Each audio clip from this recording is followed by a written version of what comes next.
This bracelet is probably one of my favorite ways to do a macrame, and what it is a macrame over a multi-strand. And the way I do that is for this example, I spaced 2 pegs 5 inches apart on the board. And what I did was I just took the wax jewelry cord in the 1/2 mil and I wrapped it around 8 times. So that way, you have like just a continuous loop. And over here, I fed in a thin piece of thread, because what I'm going to do is I'm going to feed these beads on now. So what I'm doing is I'm pulling this way because I want to keep tension on this cord here. So I'm just going to slide it up, pull it out, and then I'm going to slide these beads on. So there's 1, 2, and 3. And since I am going to be having a macrame slide knot end, what I'm going to do now is I'm going to go ahead and feed on the faux leather that I will be using. I'm going to get that on there, take the thread out, and I'm going to use this right here to clip onto the board to keep tension so that I can macrame this part. And the way you find the center, I count over to 2.5. 1, 2.5, because remember this section is 5 inches long. So let's see, 1, 2.5 right there. And what I do is I center this bead, because what I'm going to do now when I macrame, I'm going to start in the middle and then I'm going to macrame this way and then go back that way. Because if you start at this end, it's going to be really hard to get them evenly spaced. But if you start in the middle, then you macrame going this way and then the opposite way, then your beads will be centered and, straight. So what I do is I take 2 strands. These are 2 separate strands, and I find the center point.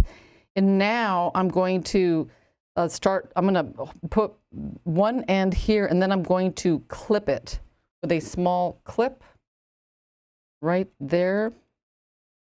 And now I know that the bead is centered, so now I can safely take this peg out. And then what I like to do before I actually start getting into the macrame, I like to lock them in. So I'm going to do like a top knot right here,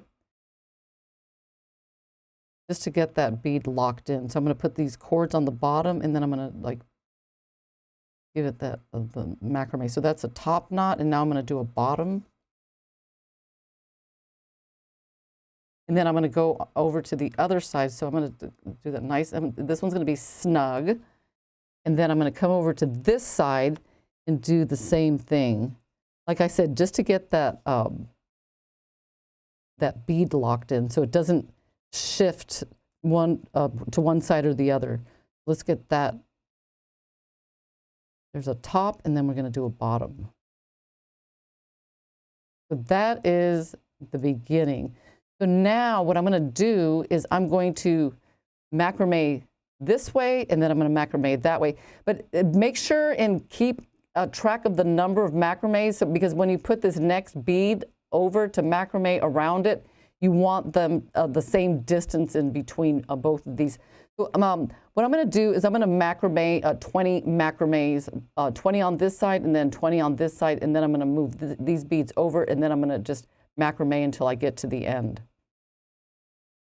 So after you've macramed all the way to the end, you just want to make sure that you do it really nice and snug, enough so that when you tug on this cord, it doesn't slide, because these cords on the end, these are going to become the cords that we put the macrame slide knot on, and you don't want it shifting around. So I'm going to show you how to do that next. That looks really, really cool.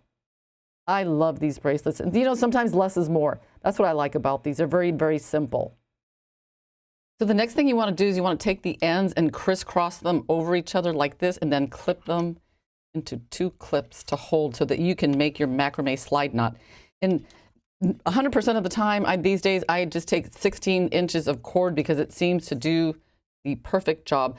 So what you're going to do is you're going to macrame like normal. Except what makes this interesting is you're macrameing a very slippery cord onto another slippery cord, so that way the knot will slide.